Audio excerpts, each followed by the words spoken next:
to the Browns' surprisingly explosive offseason, to Baltimore's and Pittsburgh's struggles in the offseason, and Cincinnati's continuing struggle at quarterback and head coach.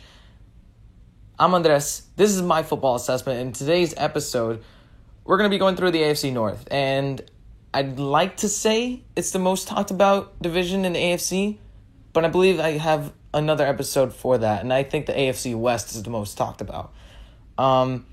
I say most talked about because Cleveland is a really, really nice team after this offseason. They picked up so many star talent. It's insane. They traded for Odell Beckham and Olivier Vernon from the New York Giants. Great additions and key additions to their team.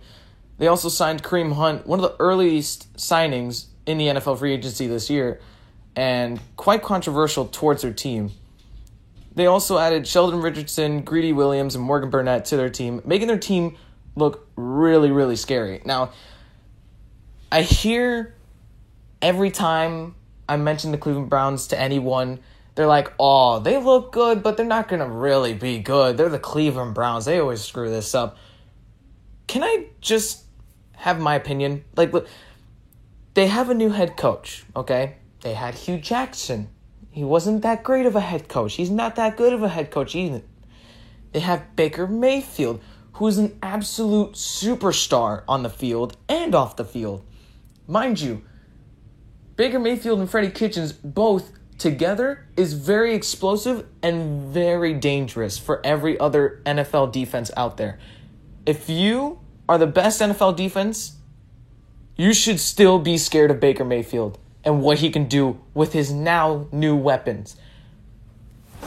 And I'd like to point that out too, because if you look at Mayfield's stats for his rookie season, he did absolutely astonishing. He did great.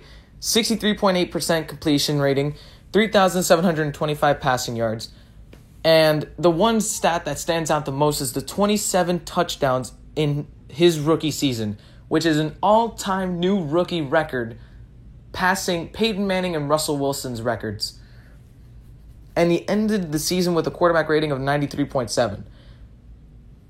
If anyone's questioning if he's a star, he is. He waited 2 weeks to get into the NFL, to finally play a game in the NFL in the regular season. He waited 2 weeks. He played against the Jets. He got him a win. Didn't throw a touchdown that game, but still, he showed the glimpses of he is here. He's here. He's here to play. And I'd like to also take a moment and talk about the defense, because it's not really talked about. Everyone's talking about Kareem Hunt and Odell Beckham. Yes, they're superstars. Odell Beckham will be an instant starter. He'll be an instant impact to that offense. Kareem Hunt, he'll have to wait 8 weeks, but still, he's an amazing talent, and John Dorsey did really well in signing him. But the defense, that's a whole new thing. Their defense is amazing. They drafted Mack Wilson. They drafted Greedy Williams. They're both really good key players for their defense. They already have Joe Schobert. They already have Myles Garrett. They now have Sheldon Richardson and Olivier Vernon to back those people up. The front seven looks absolutely scary. Their secondary, upgraded. They did lose Jabril Peppers, but they did upgrade that defense and that secondary. Secondary is still scary because they added Greedy Williams. Greedy Williams and Denzel Ward will be a great defensive back tandem in Cleveland. Are they scarier than Baltimore? Are they scarier than Baltimore like last season? Baltimore last season, with their defense and what their offense had, are the Browns scarier than that this season? Again, as I will say over and over and over again, you'll never know until the regular season. But on stats, on paper, and visually, it looks amazing. They look scary. Are they Super Bowl bound? I definitely think not. And here's why. Baker Mayfield never touched the playoffs. Doesn't know how it feels to be in the NFL playoffs. Secondly, the team is still young. They don't have that much chemistry yet. I would say they make the playoffs, but they won't make the Super Bowl this year.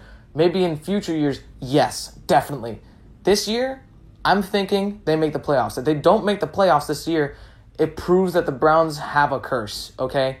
A curse that we don't know existed. Are the Cleveland Browns immediately a favorite to win the AFC North next season? I think so. I think so because they added a whole lot of good talent. They didn't stray away from trading people. They didn't stray away from signing people. John Dorsey did really, really well in getting these players on this team. And Freddie Kitchens, I believe this is the best chance for him to shine because he has a stacked roster. Now he can finally coach players that will help him look like a great coach. And vice versa. Baker Mayfield, if he doesn't shine this season, he has a sophomore slump. I think if he doesn't do as well this season, he kind of proves people right in saying that he's not going to really shine this season because of all the talent surrounding him. He's going to be a little scared. Honestly, with the swagger that Baker Mayfield has and the way he looks, the way he plays, I don't think he's going to suffer from a slump or anything. He's going to be really good. He's going to look really good. His stats will definitely improve. I think it'll be above 4,200 passing yards. I think it'll be above 30 touchdowns. His completion rating, I think it will stay pretty much the same, around 63%. I personally think that Baker Mayfield is the best new quarterback to have. The swagger, the play style, and just the outright stardom that he brings to the team. Are they the winners of the AFC North next season? I think so, and here's why. Baltimore. Their defense was one of the scariest defenses this season, and it showed. It really did show. C.J. Mosley, Terrell Suggs, and Zadarius Smith were an absolute middle linebacker tandem. They were absolutely insane. The defense was one of the main reasons that the Baltimore Ravens got into the playoffs, and they did really well against the Chargers. Given the fact that they were down a lot in the fourth quarter, and Lamar Jackson had to carry them back, and I liked that. And I want to get into Lamar Jackson real quick right here, because there's still a lot that I don't like about him.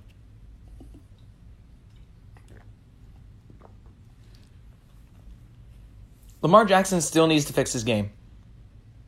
He had a lot of time sitting on the bench to look at what Joe Flacco did on the field, to learn what Joe Flacco did, his tendencies, his reads. Lamar Jackson had all of it in front of him, and he waited quite a bit of time until he got into the fray of the starting quarterback position and playing in the NFL. I noted Lamar Jackson's tendencies and the way he plays. I've looked at his film. I looked at a couple of games. I looked at every throw he made, sorry. What I got here is that he has a good arm, and he has his moments where he slings it downfield and he did a really good read, and he throws the receiver open. He has great mobility, but makes dumb decisions. I saw a couple times that when the pressure got to him, he immediately tucked away and ran. He didn't get out of the pocket and start the throw. He immediately ran. There's also one tendency that I saw was pointed out. He left his arm up, ready to throw in that position. So, you know how quarterbacks will have that motion of throwing the ball. Once they get into that L position, when they're ready to throw, he leaves it up there. Like, he sees the receiver getting open, but he just leaves it there because he kind of wants to stray back because he's not confident enough. And that's a wide open sack fumble for every defensive lineman. If you're a great defensive lineman, you go straight for the ball. And Lamar Jackson is giving you a free ticket, practically. He needs to fix that. He needs to fix those tendencies. He needs to develop accuracy still. I think it's a continuation of what most of those quarterbacks from last year's draft is struggling with. Baker Mayfield, not at all. Josh Allen, Sam Darnold, and Josh Rosen all deal with the same thing. They still need to develop accuracy, but I feel like Lamar Jackson has the biggest fix.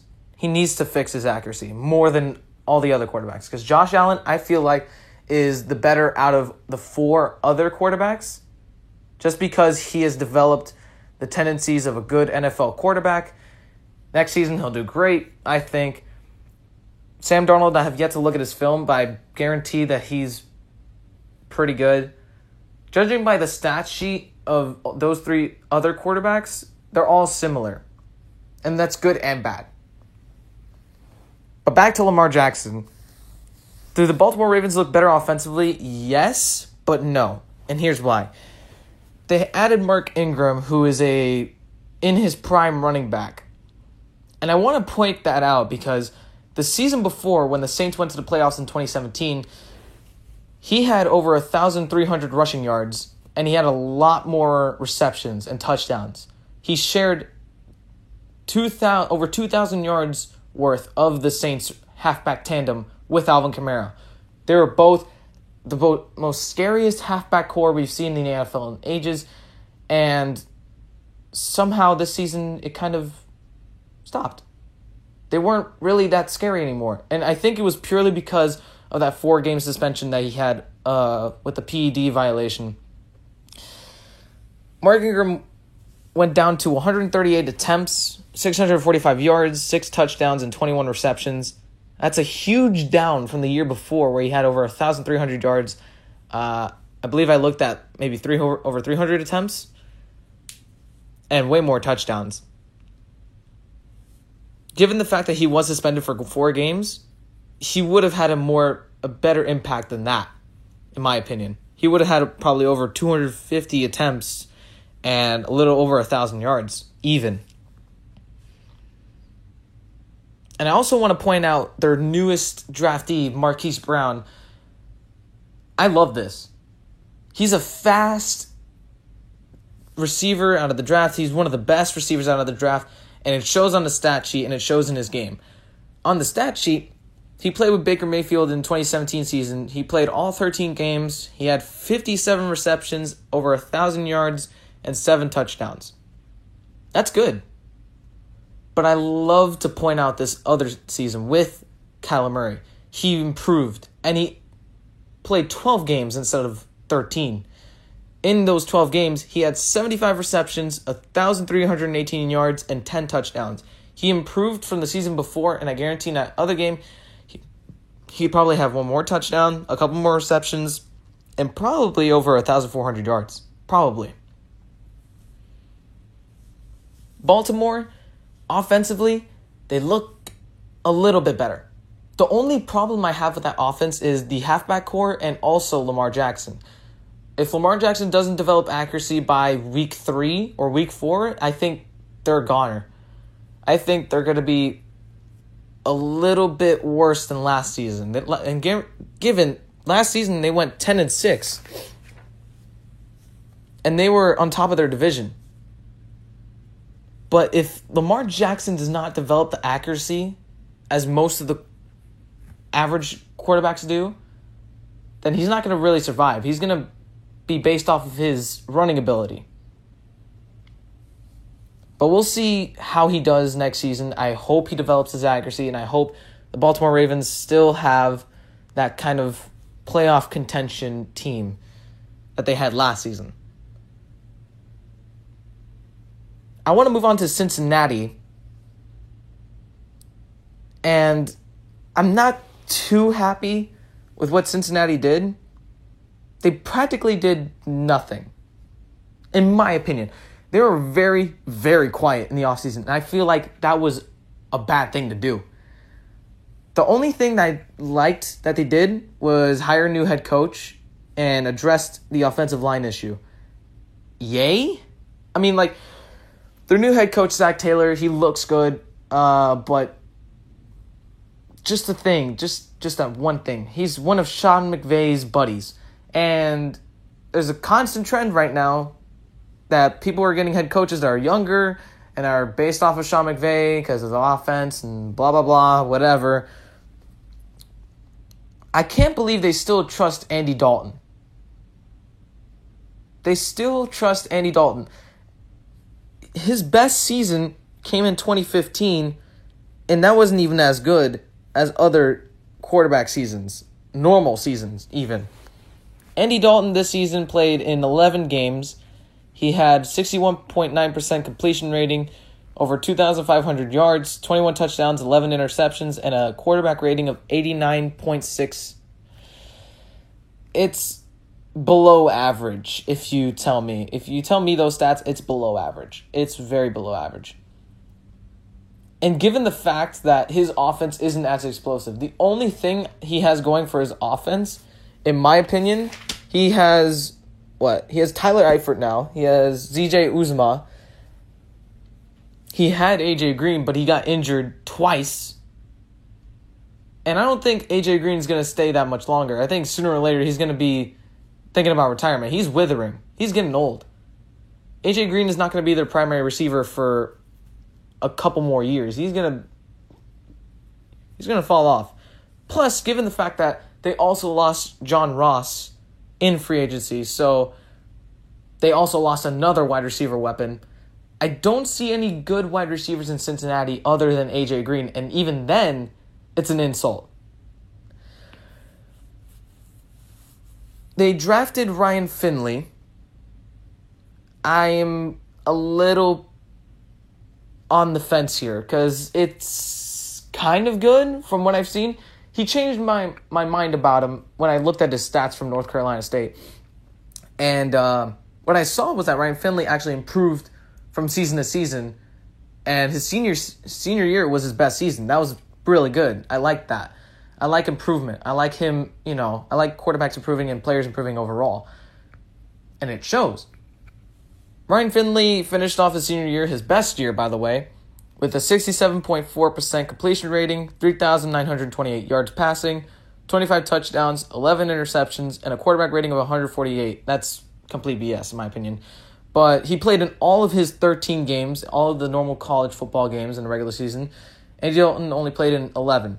It's unfair to compare an NFL quarterback to a college quarterback that just got drafted. But I just wanted to point out that Ryan Finley did improve. And I can, just based off of stats, I have a feeling that Ryan Finley on the Bengals can improve himself more. I don't know. It's there. But I don't see Andy Dalton as the face of the Bengals in the near future. In 1 or 2 years, Ryan Finley will come up and he'll be a great quarterback. Now, I feel like this was most talked about when they drafted A.J. McCarron, but he did nothing. They didn't put him in any games. He didn't develop at all. They just let him go, honestly. A.J. McCarron was a failed experiment in Cincinnati purely because they underutilized him majorly. I just really, really, really hope that Ryan Finley doesn't suffer the same treatment as A.J. McCarron did. Based off of his stats, he looks like he's ready to learn from his mistakes. He's ready to be more aggressive, be a better passer. I just don't see Andy Dalton being their best number one quarterback. He's not it, in my opinion. I don't see it. But the main reason I wanted to point out that was is Andy Dalton the main reason that the Bengals are bad? Was Marvin Lewis the main issue in Cincinnati? Or was it Andy Dalton? I would say a little bit of both. Marvin Lewis wasn't that great of a head coach after they made the playoffs a couple years ago. And honestly, Andy Dalton fell off majorly. He's not that good of a quarterback. They keep trusting him. It's the same deal that the Dolphins had with Ryan Tannehill. He had one good season, and then he just fell off, and then injuries consumed him. Andy Dalton, injuries not much, but he's still not that great quarterback. In my opinion, Ryan Finley will help the Bengals out more than what Andy Dalton had done. But the thing is, they need to surround Ryan Finley with more weapons. It's kind of bad that they don't have any good wide receiver weapons other than AJ Green. And Cincinnati wasn't doing itself any favors, really, on offense or defense this offseason. It really wasn't good. Their draft, they just drafted offensive linemen, honestly. That was really it. It was not that great. And Zach Taylor, I really, really hope you turn around Cincinnati. I hope I'm completely wrong that Cincinnati will be absolute garbage. I hope they're not a dumpster fire. Help them, please. I beg. But moving on to the most controversial team, in my opinion, in the AFC North, Pittsburgh. Now, I would have a lot of pessimism for Pittsburgh, but it was purely off of its fan base. And I feel like that's a bad rep for me to put out there. But it's not good when you have troubles with Le'Veon Bell and Antonio Brown, your two best players, and you just let them go. You don't really talk to them. You just let them go. I feel like Antonio Brown, the trade was way too late and hectic of a trade. They were just trying to get him out. They weren't really looking for quality, in my opinion. They didn't even get a good price for him. They got a 5th-round pick. That's insulting. If anything, Antonio Brown should be going into the season with motivation saying, okay, you traded me for that. Now you're going to pay for it. But on the flip side, Pittsburgh did pretty well in adding sufficient players for the team after the whole Le'Veon Bell and Antonio Brown thing. They added Dante Moncrief. Now, when you hear Dante Moncrief, you don't really see a lot stats-wise and play-wise, but he was very underutilized. He can stand out more on Pittsburgh purely because he could be the secondary receiver under Juju Smith-Schuster. Juju Smith-Schuster will be their primary receiver, drag the defensive backs in the secondary towards him. Dante Moncrief will be open. He'll blast through the defensive backs to get a touchdown every time, in my opinion. If you look at Dante Moncrief's stats, nothing stands out, really. 48 receptions, 668 yards, 3 touchdowns. That was last year in Jacksonville. With Blake Bortles. Okay? So, in all reality, that should look good. But he had Blake Bortles and Cody Kessler. Yikes. I also wanted to point out that they added 2 new defensive backs to their secondary, Mike Hilton and Steven Nelson. They help address the secondary issues that they've had for a while. The one thing that they had was struggling on the defense was the secondary, and that happened for a while. I think pretty much ever since Troy Polamalu retired, they've had struggles in the secondary.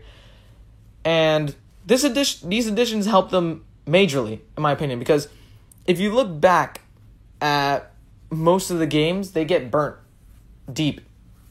They get beat deep. The wide receivers get past them. The wide receivers get a touchdown almost every time. I always look back at that Pittsburgh-Jacksonville game a couple years ago in the playoffs where Jacksonville and Blake Bortles were just destroying the secondary. Were absolutely destroying the secondary, and the secondary could not recover at all. And they also added key players to their front 7 as well. Devin Bush and Mark Barron. Mark Barron underutilized a bit in Los Angeles, and Devin Bush just drafted. Great draft pick, in my opinion. I felt like you should have addressed the wide receiver position, but great draft pick nonetheless. The front 7 looks scarier. It looks more sufficient. It helps out that defense. Now, the biggest thing I want to point out was re-signing Big Ben to that deal worth it. He got 2 years, $68 million for, boy, Big Ben Roethlisberger. There are big ups from his last season, okay? But you shouldn't give him full credit, in my opinion.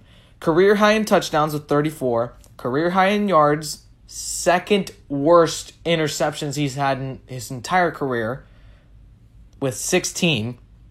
And career high in attempts with 675. I point those last 2 things out. 675 attempts. The only other time he went over 600 attempts was back in 2014 or 2015. I looked at it. Very similar stats, but with Le'Veon Bell and Antonio Brown. And those were really, really high stats for both of them. And given the fact that most of the yards came from Antonio Brown and Juju Smith-Schuster. They combined for over 2,700 yards out of the 5,100. So there's still 2,400 to be accounted for, and that comes from the halfbacks, the tight end tandem, and the rest of the receivers. I was very confused, okay? Why give Ben Roethlisberger that big of a contract? If you look at his 2014-2015 season, and you compare it to the other seasons after that, and then this season, he's withering. He's not going to be that good. I've seen his throwing. His accuracy is slowly withering away.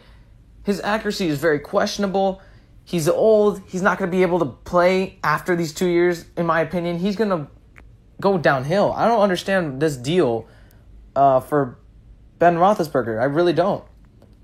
And get it. Second worst interceptions in his entire career this season with 16. His most, I believe, was over 20 interceptions, and that was in his early years of development. And career high in attempts as well. That comes from not having Le'Veon Bell or a good running back tandem. Purely because of Le'Veon Bell sitting out and having James Conner subbed in, he had to have more pass attempts. And given 675 attempts and 5,000 yards, that doesn't come out just out of throwing 40-plus yard bombs. I looked at the NFL stats online. He only had over 14 40-plus yard gains and over 20-plus yard gains. So if you think about it, most of these passes were checkdowns or short passes rather than intermediate and deep passes. So you can definitely see, just from the stat sheet, he's not going downfield anymore. He's going more short, more medium. He's not going to look downfield more. And I can almost guarantee that the 40-plus yard gains and the 20-plus yard gains came from Antonio Brown or Juju Smith-Schuster or Vance McDonald breaking away for a huge, huge gain. I can't guarantee, or I can't give credit to him saying, oh yeah, he purely threw a deep bomb to one of the receivers that was open for 50 yards. Like, I can't say that. I can't give him all the credit because I don't see much in Ben Roethlisberger anymore. And the one thing that insults me and should insult Pittsburgh fans in general, Joshua Dobbs is their backup. Joshua Dobbs, who is he? Who is Joshua Dobbs? I've never even heard of him until he came out in one of the later weeks of the Pittsburgh season. I was like, who are you, buddy? I was expecting Mason Rudolph. And I wanted to point that out too, because where is Mason Rudolph? He's at third string. Withering away. They drafted Mason Rudolph a couple years ago, and he's just sitting on the bench. That's not what he does. Mason Rudolph was a good draft prospect a couple years ago. He was projected to go to a good team, goes to Pittsburgh. I was like, okay, he could develop there. He can do really well. He can be backup quarterback. Now he's all of a sudden third string? I don't understand. And I want to add to the Pittsburgh quote-unquote controversy with Mike Tomlin, okay? Is Mike Tomlin really a good head coach? Has he really helped them? In my opinion, Mike Tomlin has been very passive-aggressive. He's made, quote-unquote, made players go to practice. Yeah, that helped when James Harrison was on the team, wasn't it? Didn't it? It helped, really. It really did. I can't help but feel like Mike Tomlin was one of the main reasons Le'Veon Bell wanted to sit out and one of the main reasons Antonio Brown wanted to get out. And then I saw reports afterwards saying Ben Roethlisberger was being reportedly racist. I don't want to say he was. I say accused because I don't know for 100%. I only say accused or reportedly because honestly, a lot of rumors go around and you don't really believe them. Some of these get published by ESPN and Bleacher Report and all that, and you're like, well then, that's one hell of a reason to leave. I feel like Antonio Brown really just got fed up with Mike Tomlin and the offense. He really did. Honestly. Antonio Brown was helping them way too much. The season before was an MVP season. He really helped them get to the playoffs, in all honesty. And yet, they didn't capitalize, and that was the main reason. And I feel like one of the other main reasons for their downfall is, I don't want to say fan base, but I feel compelled to. The fan base really doesn't give them any favors by saying, oh, we're going straight to the conference championship and we're going to beat the Patriots. We're going to go to the Super Bowl and win it. They did that twice. Twice, okay? That was back-to-back seasons. 2016 and 2017, they did that. And it absolutely killed them. And this season, talking smack when you were 7-2-1, beating the Carolina Panthers, congrats, by the way, with a withering Cam Newton during the season. You then talk trash about you're going to go to the playoffs, you're winning the AFC North, and you're going to become Super Bowl champions. Yeah, way too early to predict that, by the way. And then they went on a very bad losing streak to teams that were ready to win and shut up and played. I just feel like Pittsburgh, you have optimism. Just be quiet for a bit. I'm not saying, oh yeah, shut up entirely. I'm saying just give the Steelers some time to be successful, and then you can kind of celebrate. Don't go full on Cowboys, all right? Just calm down a bit. And also, Mike Tomlin, Ben Roethlisberger, I feel like when those guys leave, you guys will be 100% better. There are still head coaches in the market if you need one. Jack Del Rio, hit him up. I think he'll be a hell of a head coach. But that's really going to wrap up in the AFC North division. The only thing I forgot to mention was that the main anchors on the Baltimore defense left this season with C.J. Mosley and Terrell Suggs and Zadarius Smith. C.J. Mosley and Zadarius Smith were key contributors to the defense last season. C.J. Mosley had the most tackles, and Zadarius Smith had the most sacks, I believe,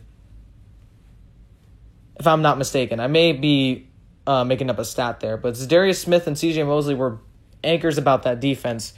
Their secondary is still scary, in my opinion. Brandon Carr and Jimmy Smith. If I'm going to be honest, I think Baltimore has withered its defense away.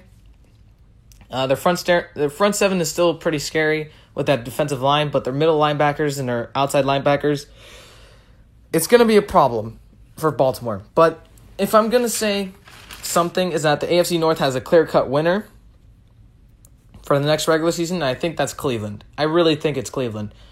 Freddie Kitchens will help Baker Mayfield develop. The offense will be more overpowered. The defense is just going to be very scary. I feel like the AFC North is the Cleveland Browns dog pound now. It's the Cleveland Browns time in the AFC North. And that's pretty much going to wrap up this episode. I hope you enjoyed listening to my opinions. I hope you enjoyed some of the stats that I brought out. Every week I hope to improve on what I say and how I say it. I just really hope that you, the audience, get to enjoy it. And really, I don't want to make an argument or anything controversial of the fact to anyone or any fan base. All right. And next week, I'm actually going to go into the AFC West. I'm going to put up that episode soon, actually. I'm still writing notes. Every time I upload, I always try and write notes as much as I can, addressing some of the opinions I want to put out there and some of the main storylines of each team, really. If you enjoyed, leave a like, leave a comment down below, and tell me what you think. And please subscribe. I really, really hope to make it big. Please help me and support me. Let your friends know about this podcast. Let your family know. Anyone, grandparents, your dogs, your pets, I don't care. Let anyone know about my podcast. I hope you enjoyed. I'm out.